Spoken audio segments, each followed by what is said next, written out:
Good morning class. हम discuss करने जा रहे हैं आज super position principle, very important result statement है। देखिए, if you and ut and vt are solution to solution of differential equation, ये दे रखा है हमारे पास एक डिफरेंशियल इक्वेशन है pt u dash whole dash plus q t u is equal to 0। उसके अगर ये दो सोल्यूशन है C1 C2 are arbitrary constant, then आपको ये प्रूव करना है कि C1 UT plus C2 VT is also solution of 1। ये सोल्यूशन ऑफ 1 है।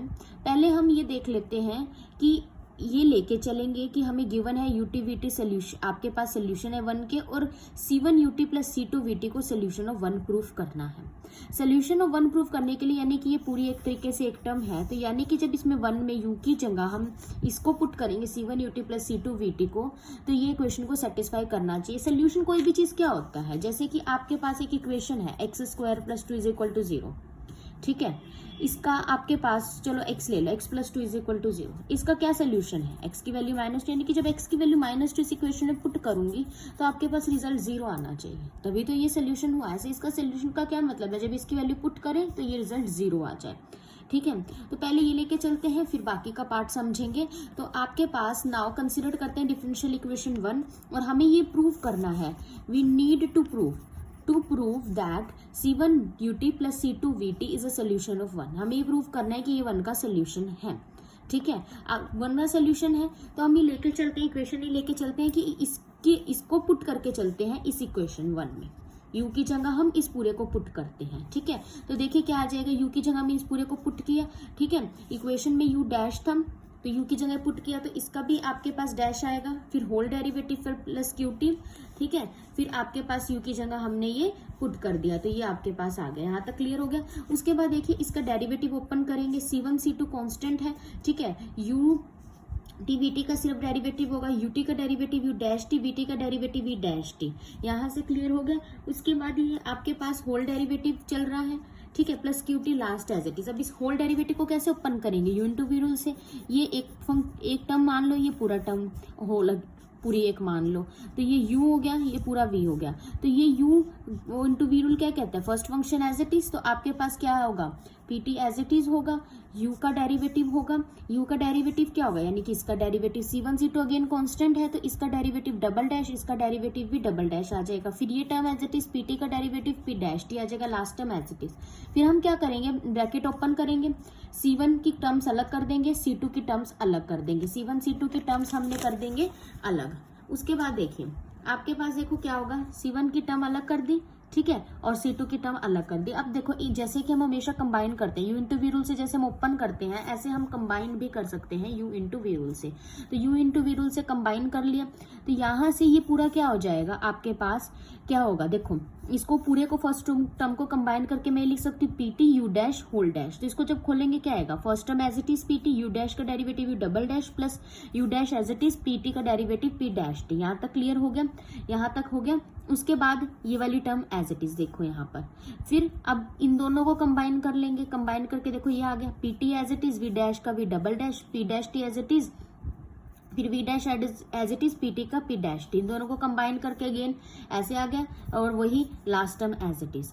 अब यहाँ से देखिए, अब यहाँ से नाउ सिंस अब आपको गिवन है, स्टार्टिंग में मैंने यही कहा था कि आपको ये चीज गिवन है, वीटी और यूटी सोल्यूशन है, यानी कि इसको सेटिस्फाई कर रहे होंगे, ऑलरेडी सेटिस्फाई कर रहे होंगे, यानी कि यू तो ऑलरेडी इक्वेशन में दे रखा है, वी भी जब यहाँ पर पुट करेंगे तो एक और इक्वेशन आ जाती है। तो हमारे पास कॉम्बिनेशन क्या बनेगा, ये बनेगा pt u dash whole dash plus qt ut is equal to 0, pt v dash whole dash plus qt vt is equal to 0। This is v, our v and u दो में चल रहे हैं। अब देखिए ये पूरा क्या है, 0 के इक्वल, ये भी पूरा क्या है, अगेन यहाँ से 0 के इक्वल, तो क्या बनेगा C1 ये पूरा 0 प्लस C2 ये पूरा 0, तो पूरा 0 हो गया। तो बेसिकली क्या हुआ, यहाँ से ये पूरा 0 होने से क्या हुआ कि हमने यही तो कहा था कि जब आप यहाँ पर ये पुट करेंगे, इसको सोल्यूशन में पुट करेंगे, इसको इधर पुट करेंगे तो 0 आना चाहिए, और वही हमारे पास जब पुट करने पर सॉल्व करके ये वही तो 0 आ गया, यानी कि C1 UT plus C2 VT 1 का सोल्यूशन हो गया, 1 का सोल्यूशन हो गया। यही हमें प्रूव करना था, ठीक है। अब देखिए यही हमें प्रूव करना था, then it is a solution of 1। Now अब नेक्स्ट है, इफ यू नॉट सोल्यूशन है नॉन होमोजीनियस डिफरेंशियल इक्वेशन का, देखो अगर डब्ल्यू नोट, सॉरी यूनिट में डब्ल्यू नोट अगर इस ये नॉन होमोजीनियस होमोजीनियस में राइट हैंड साइड में 0 होता है, नॉन होमोजीनियस में राइट हैंड साइड में कोई ना कोई टर्म होती है। अगर डब्ल्यू नोट इसका सोल्यूशन है तो हमें प्रूव करना है कि W1 भी इसका सोल्यूशन होगा। कब होगा? अब भी इस पे कंडीशन लगी है, if and only conversely condition, यानी कि दोनों वे से चलना है कि अगर डब्ल्यू नोट अगर इसका सोल्यूशन है तो W1 कभी होगा जब U भी इसका सोल्यूशन हो। किसका सोल्यूशन होगा? 1 का सोल्यूशन होगा, U1 का सोल्यूशन होगा। तो इफ एंड ओनली का मतलब ये हुआ कि एक बारी हम ये लेके चलेंगे कि W1 इसका सोल्यूशन है, यानी कि इसको सेटिस्फाई कर रहा है, और U को प्रूव कर देंगे कि U1 का सोल्यूशन है।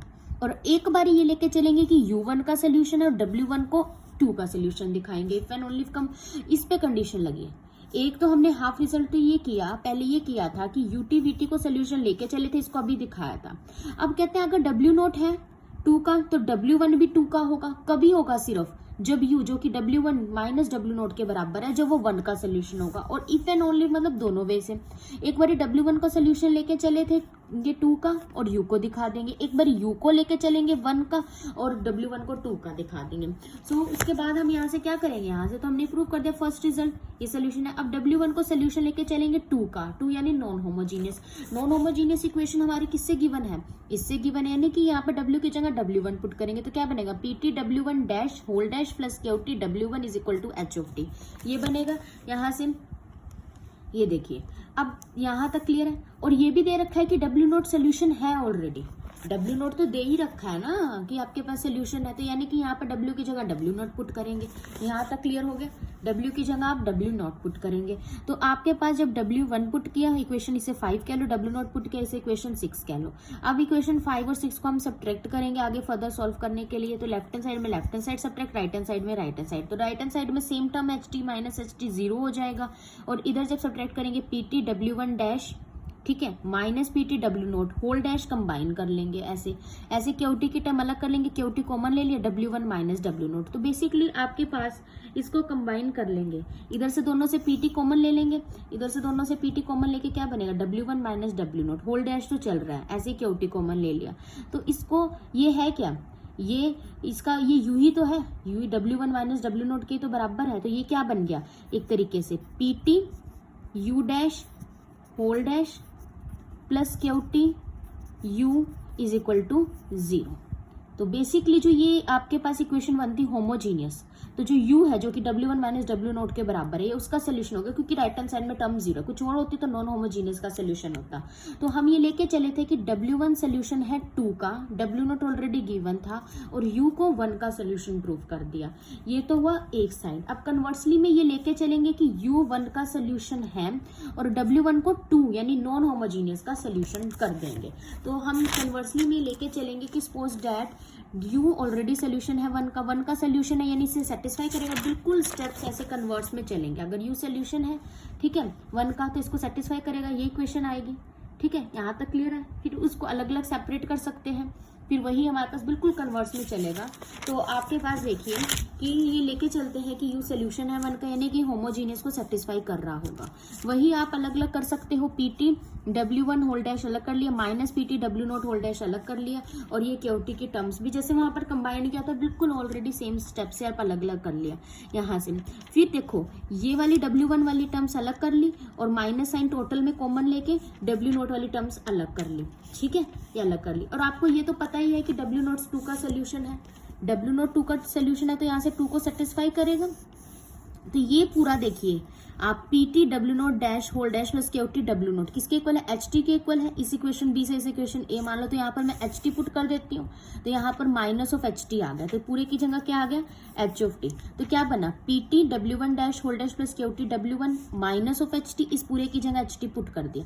फिर HT उधर जाके क्या हो गई? माइनस था, उधर जाके 0 के उधर जाके HT प्लस का हो गया, तो ये इक्वेशन रिड्यूस होगी।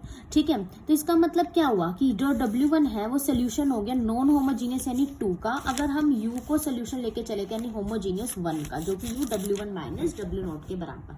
तो यहाँ से सुपरपोजिशन प्रिंसिपल प्रूव हो गया। उसके बाद नेक्स्ट देखते हैं, नेक्स्ट है हमारे पास थ्योरम कि if U naught and V naught are solution of homogeneous differential equation then the corresponding vector solution, जो कॉरस्पॉन्डिंग वेक्टर सोल्यूशन है x given by this ut comma pt u dash t and y vt comma pt v dash t of this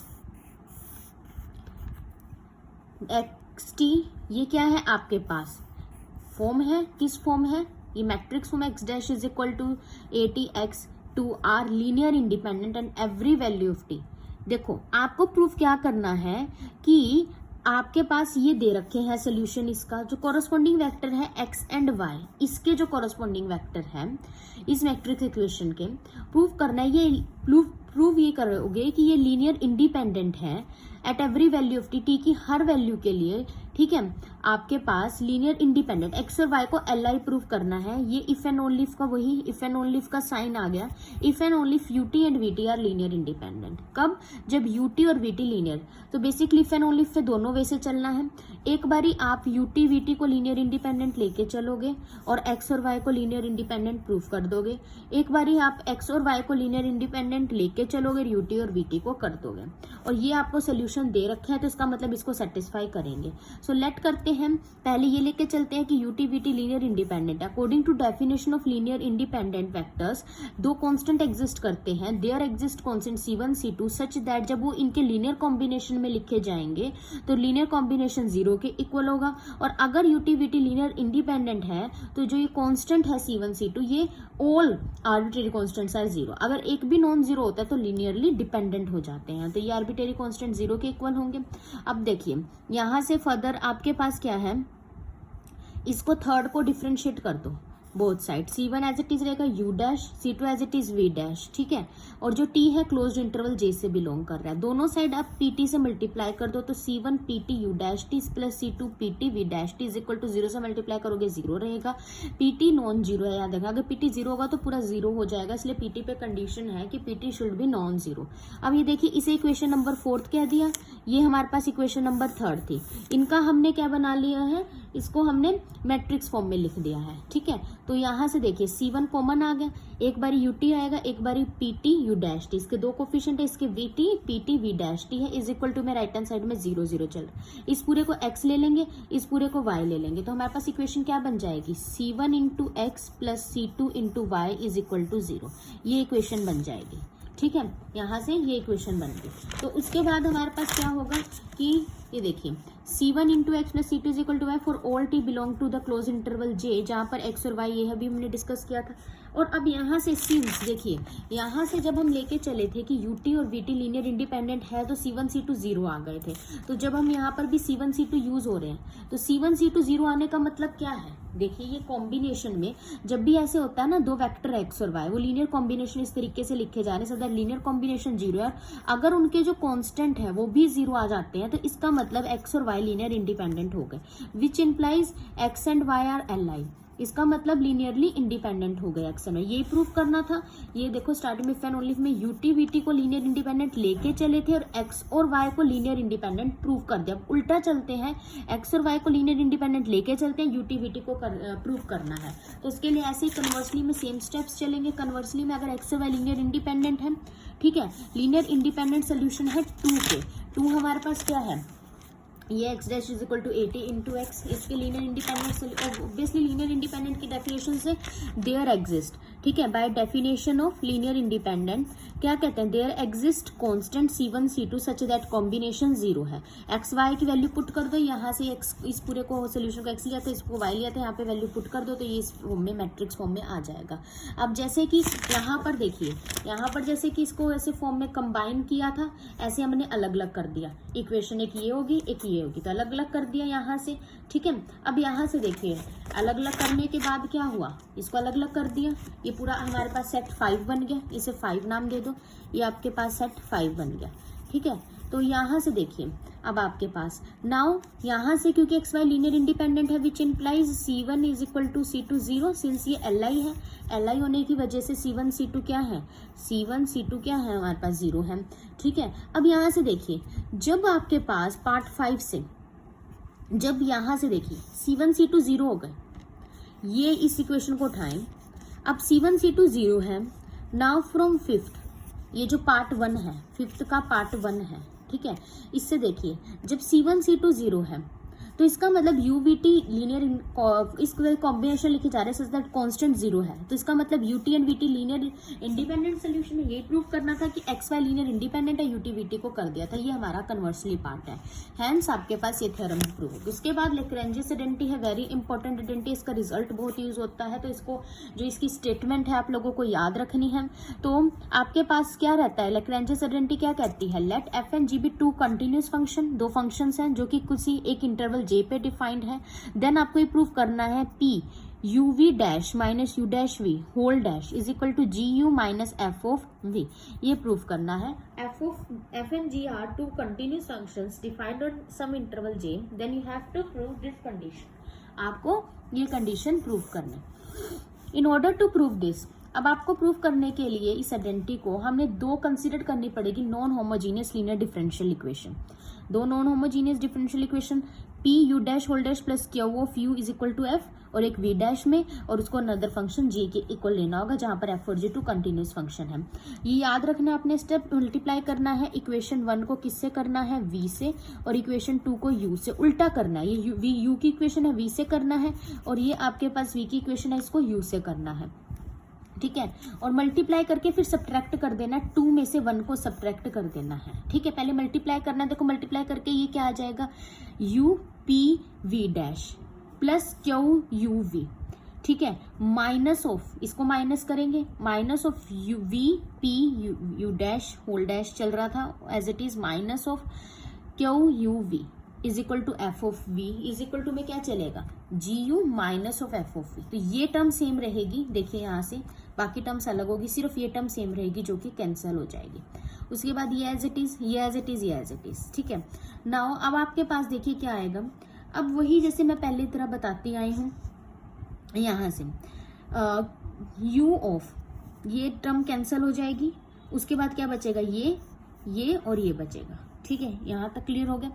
अब यहाँ से now अगर हम इसको देखें तो ये कैसे खुलेगा, सिर्फ इसको कंसीडर करें। Now consider this p you dash we whole dash, ये चीज है ना, तो आप इसको कैसे ओपन कर सकते हैं, वही यू इनटू वी रूल से, ये पूरा एक फंक्शन, ये पूरा एक फंक्शन, तो ये एज इट इज इसका डेरिवेटिव वी डैश, फिर वी एज इट इज इसका डेरिवेटिव होल डैश। यहाँ तक क्लियर हो गया। उसके बाद आपके पास देखिए इसके बाद ये चीज जो है यहाँ से इसको उधर ले जाएंगे तो आपके पास क्या बन जाएगा, इस टर्म को आप उधर ले गए, इस टर्म को उधर ले गए, ठीक है।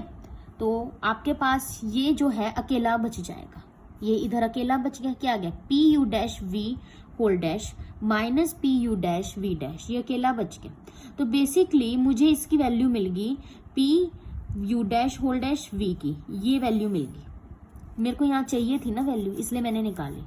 सिमिलरली आप इसकी वैल्यू निकाल लोगे इसको कंसीडर करके, सिमिलरली आप इसकी वैल्यू निकाल लोगे इसको कंसीडर करके, स्टेप याद रखना है, तो आपको इसकी भी वैल्यू मिल जाएगी। तो ये वैल्यू और ये जो वैल्यू मिली है आपको, ये यहाँ पर यूज करोगे, तो इस पूरे की जगह ये, इस पूरे की जगह ये यहाँ पर आप यूज करोगे, तो यहाँ पर यूज करेंगे, पुट करेंगे। उसके बाद देखिए क्या आ जाएगा हमारे पास, पुटिंग द वैल्यूज, पुट करने पर कैंसिल हो जाएंगी, right hand side as it is चल रही थी, ये बच जाएगा, जो कैंसिल होके ये बच जाएगा होल डैश।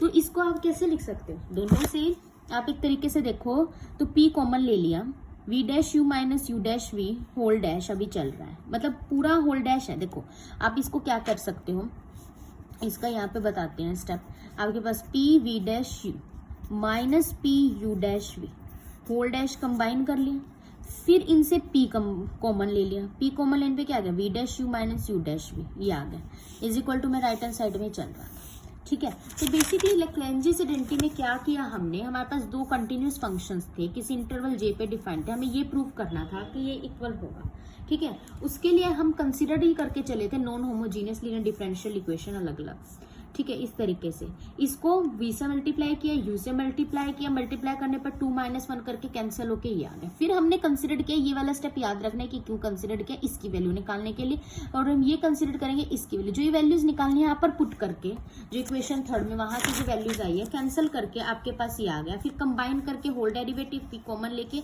आपका ये आ जाएगा। यही प्रूव करना था कि ये इक्वल होगा, which is our Lagrange's identity, जो कि आपकी लैग्रेंजेस आइडेंटिटी है। आपके पास जो है ग्रीन फॉर्मूला, ग्रीन फॉर्मूला क्या कहता है, statement let f n g be two continuous function defined और वही लैग्रेंजेस में इतना था। अब क्या था, प्रूव करना है इसमें कि आपके पास P T U T V dash T minus you dash T V T किसके इक्वल है, integral 0 to T G S U S minus F S V S D S, इसके इक्वल है। तो ना इसके लिए सबसे पहले तो ना आपको पहले लैग्रेंजेस आइडेंटिटी प्रूव करनी है। वहां पर ये लिखना नहीं है कि फर्स्ट प्रूव करके दिखानी है, यहाँ पर दिखानी है, ठीक है। फर्स्टली लैग्रेंजेस आइडेंटिटी प्रूव करनी है जो भी हमने करी है। Then integrating with respect to T between the limit 0 to T. तो लैग्रेंजेस आइडेंटिटी से जो ये रिजल्ट आया है, क्या आया है आपके पास result, P V dash you minus you dash we whole dash is equal to G of U minus F of we. ये जो रिजल्ट आया है इसको इंटीग्रेट करेंगे with respect to, integrate with respect to T between the limit 0 to T, तो D T आ जाएगा। ऐसे इसको with respect to T between the limit 0 to T, तो डेफिनेट हो गया। इनडेफिनेट में मैंने आपको बताया भी था कांस्टेंट ऑफ इंटीग्रेशन आता है। तो इसको डिफ्रेंशिएट करेंगे, यहाँ तक क्लियर होगी बात। देखो अब आपके पास यहाँ से जब इसकी इंटीग्रेशन करेंगे, ये देख रहे होंगे आप, जब इसकी इंटीग्रेशन करेंगे, ये डेरिवेटिव है, इंटीग्रेशन और derivative cancels each other effect. Upper limit minus lower limit put करेंगे तो लोअर लिमिट तो ऑलरेडी 0 हो जाएगा, अपर लिमिट में आपके पास ये आ जाएगा, देखिए सिंपल ये बच जाएगा P T V dash U, देखो P T V dash you minus minus of ये क्या है यू डैश वी, ये बच जाएगा सिंपल, क्योंकि डेरिवेटिव है, इंटीग्रेशन है, कैंसिल ही जाता है। अब राइट हैंड साइड आती है, ठीक है। अब आपको पता है कि एफ और जी जो है टू कंटिन्यूस फंक्शन है डिफाइन, ठीक है। तो लेट करते हैं जो एफ एंड जी है ये दो सोल्यूशंस हैं, ठीक है। ऑफ आपके पास ना यहाँ से क्या आएगा,